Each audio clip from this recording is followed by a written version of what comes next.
las ganas para poderlos entender y practicar. Veamos, si yo hablaba del RNA, ¿qué diferencias tenía con mi otro ácido nucleico? Muy bien, la ribosa. El RNA tenía la ribosa completa, mientras que el DNA tenía la desoxirribosa. Y esto le va a generar ciertas características, sobre todo frente a pHs muy ácidos. ¿Qué otra característica importante, diferencia importante hay entre estos dos ácidos nucleicos? Muy bien, la base nitrogenada. En el RNA vamos a ver cómo esa timidina va a ser reemplazada por el uracilo. Pero vamos a encontrar ciertas bases poco frecuentes, raras en este DNA, como lo vamos a ver en el RNA de transferencia. ¿Qué otra cosa encontramos en el RNA? ¿Qué otra diferencia? Muy bien. En el DNA hay doble hélice, dos cadenas, complementariedad, mientras que en el RNA no existe la complementariedad. Pero también existen ciertos pagos que van a tener un DNA de una sola hebra. Así que con mucho cuidado con esos DNAs. ¿Listo? Que no tienen complementariedad. ¿Cómo se llamaban esos DNAs de una sola hebra? Monocatenados. Correcto. La clase pasada veíamos a este RNA mensajero, el cual se encarga de transportar aminoácidos del citosol, de la fase acuosa de este citoplasma, hacia los ribosomas. Vamos a ver pues cómo ese RNA mensajero, perdón, estoy hablando, ¿estoy bien? ¿Estoy mal? Estoy mal. Es el RNA mensajero el que lleva la información, perdón, yo ya me estaba adelantando, la información del DNA, ese DNA complementario que ha sido copiado para la síntesis de proteínas y tiene que ser leído por los ribosomas. Este RNA mensajero va a tener ciertas características para que pueda servirme para sintetizar proteínas. ¿Cuáles son? Hablábamos de una colita, la polía, que son polímeros de adenilato. ¿Para qué me sirve este polímero de adenilato? Para cortar. Para evitar que ciertas exonucleasas degraden el mensaje. Entonces, de esta manera, el RNA protege el mensaje que está trayendo. ¿Qué otra cosa se le añadía a este RNA? En el extremo 5'. El K, ¿verdad? Ese trifosfato de metilguanosina. Y ese trifosfato de metilguanosina me servía pues para que los ribosomas lo reconocieran y puedan pues empezar la síntesis, leer este mensaje y empezar la síntesis de proteínas. ¿Qué otra cosa importante mencionábamos de este RNA? Que era largo cuando era copiado y cuando salía al citoplasma era un poco más corto. ¿Por qué? ¿Qué había en él?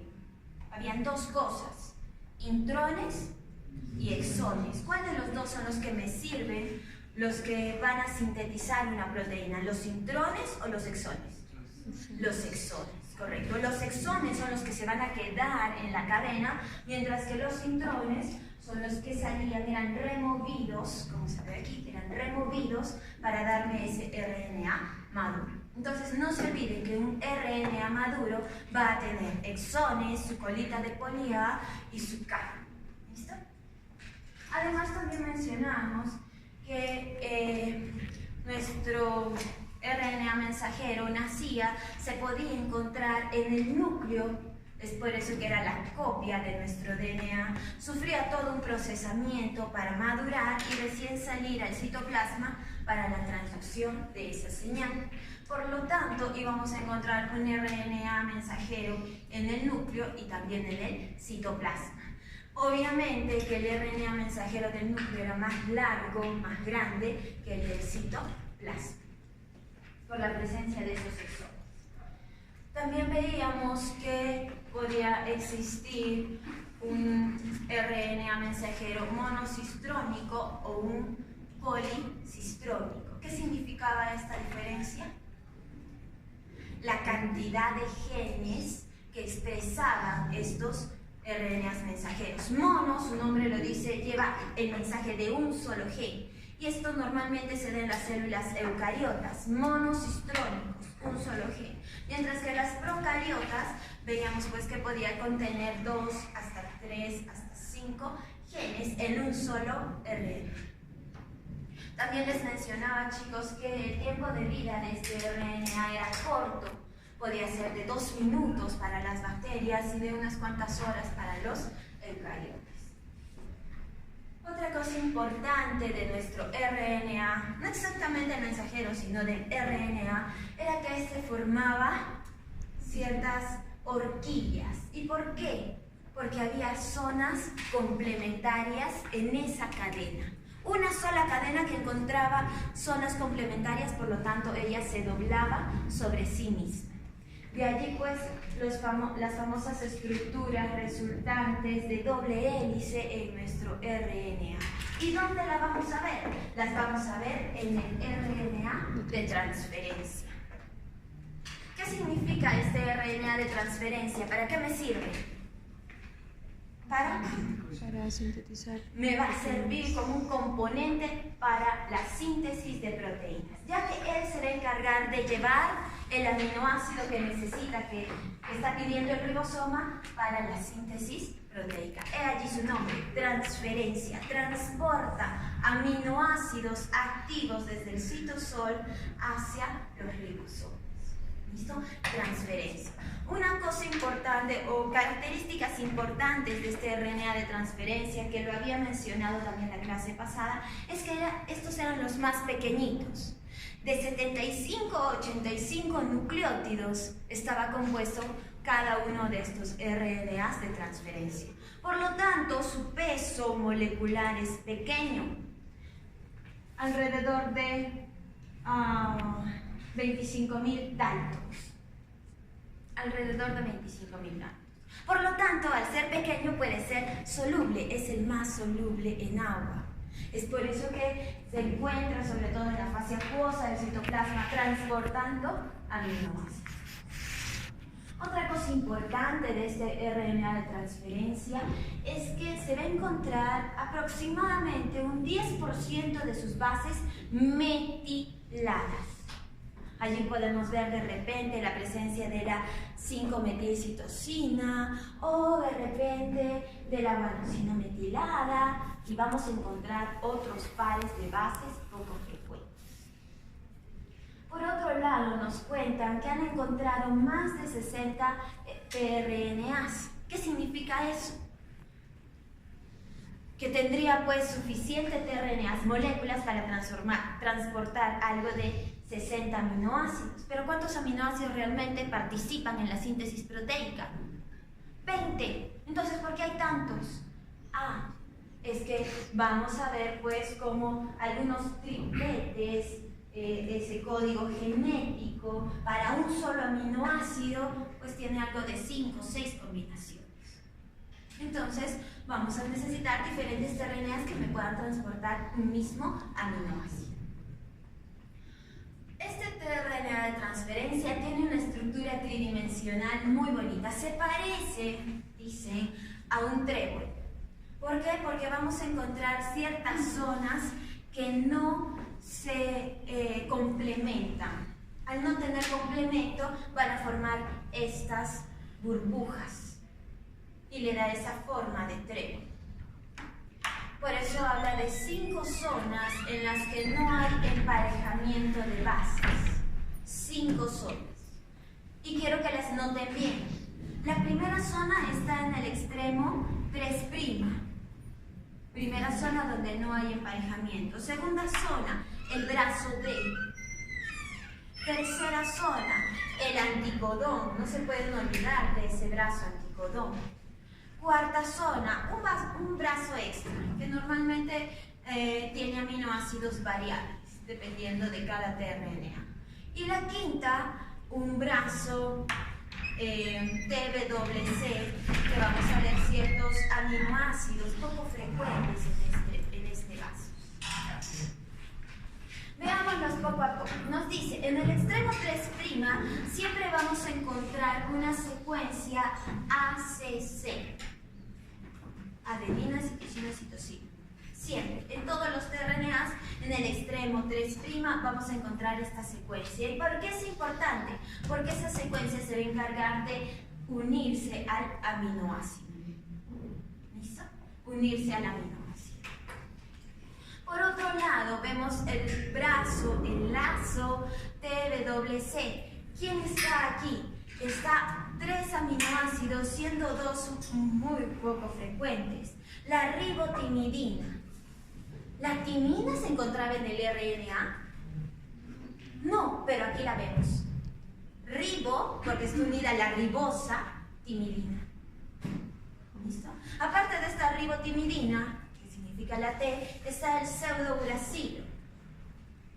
Pseudo. Como que por allí se cambió el lugar de unión a la ribosa, se está uniendo al carbono 5 de este uracilo. Pseudouracilo. Y por último, la citosina. 3 nucleótidos poco frecuentes en el brazo TWC. ¿Listo? Por otro lado, vamos a ver el brazo D. El brazo D va a contener gran cantidad de residuos de dihidrouracilo. Dihidrouracilo. He allí su nombre, brazo D. Dihidrouracilo. Y por último, luego vamos a encontrar un brazo extra. Algunos lo tienen dependiendo del tamaño de nucleótidos, la cantidad de nucleótidos que exista en este brazo. Van a ver pues una variedad de nucleótidos que no se emparejan, por lo tanto no forman puentes de hidrógeno y queda como un cachito.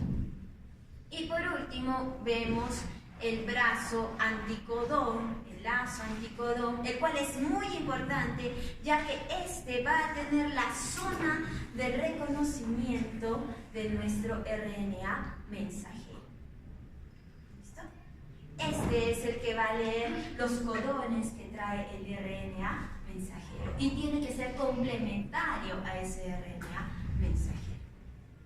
De esa manera tenemos a nuestro RNA de transferencia. ¿Cuántos brazos tiene? 5. ¿Cuál es el brazo que se une al aminoácido? Al aminoácido que transporta el ACC. El que está en el extremo 3'. ¿Listo?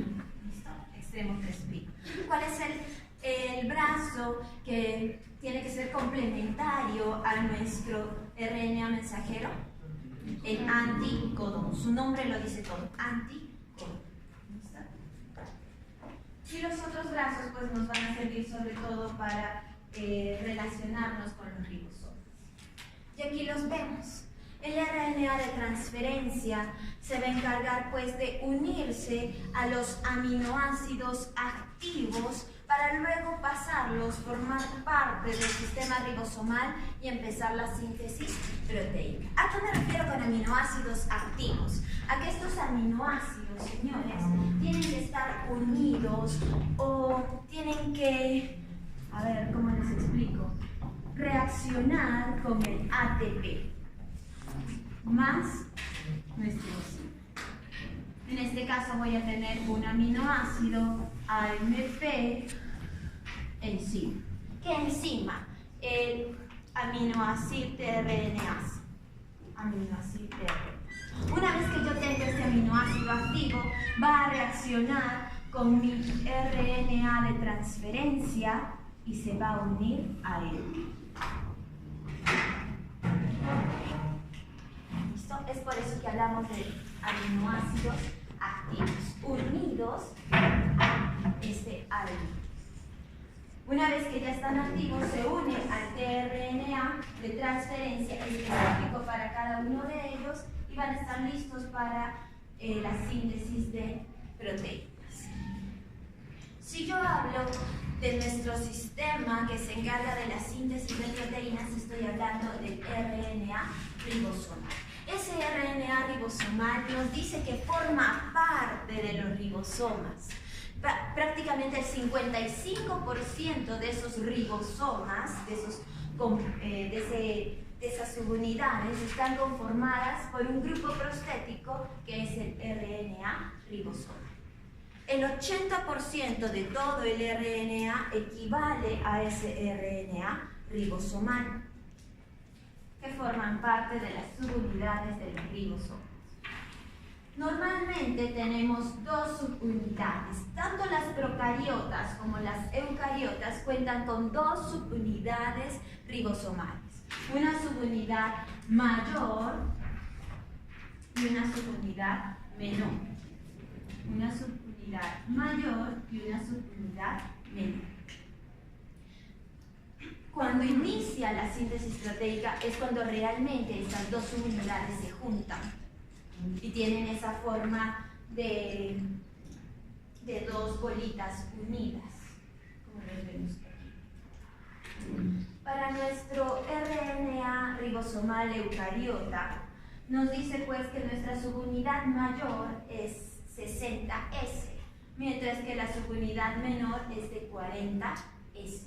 ¿Qué significa estos números 60S, 40S? Significa pues sus unidades de sedimentación. ¿Por qué el S? Porque fueron las unidades de Svendal.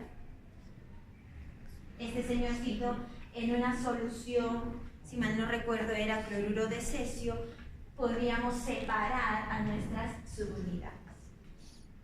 Y nos decía pues que este ribosoma tenía el 55%, como ya lo habíamos mencionado, de RNA ribosomal y el resto se refería a proteínas.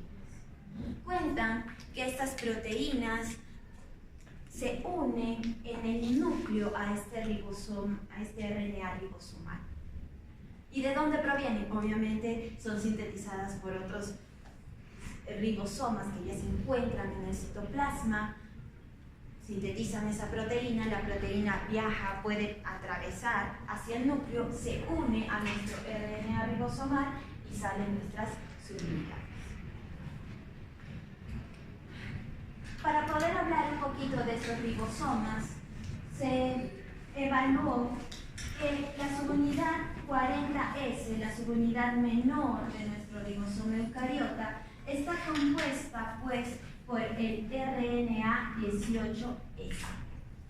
En nuestra subunidad 40S tenemos al RNA ribosomal 18S menor. Mientras que en nuestra subunidad mayor 60S vamos a tener tres RNAs. El RNA 5.8S, el RNA 28S y el RNA 5S. ¿Por qué es importante esto? Porque cuando nosotros corremos RNA en una electroforesis, podemos diferenciar esas bandas. La de 18S, 28S y una cercana a 5S. ¿Listo? Entonces nosotros podemos decir en nuestro RNA ribosomal eucariota, ¿cuántos tipos tenemos?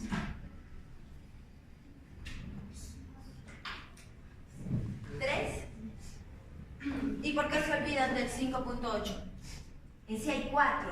El de 18, que es el del ribosoma menor, y hay 3 en el ribosoma mayor. ¿Listo? En la subunidad mayor.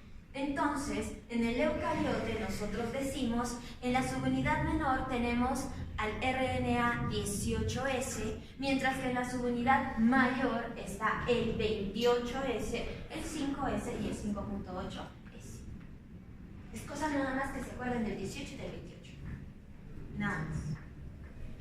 Por otro lado, en los ribosomas procarióticos vamos a tener solo 3 RNAs.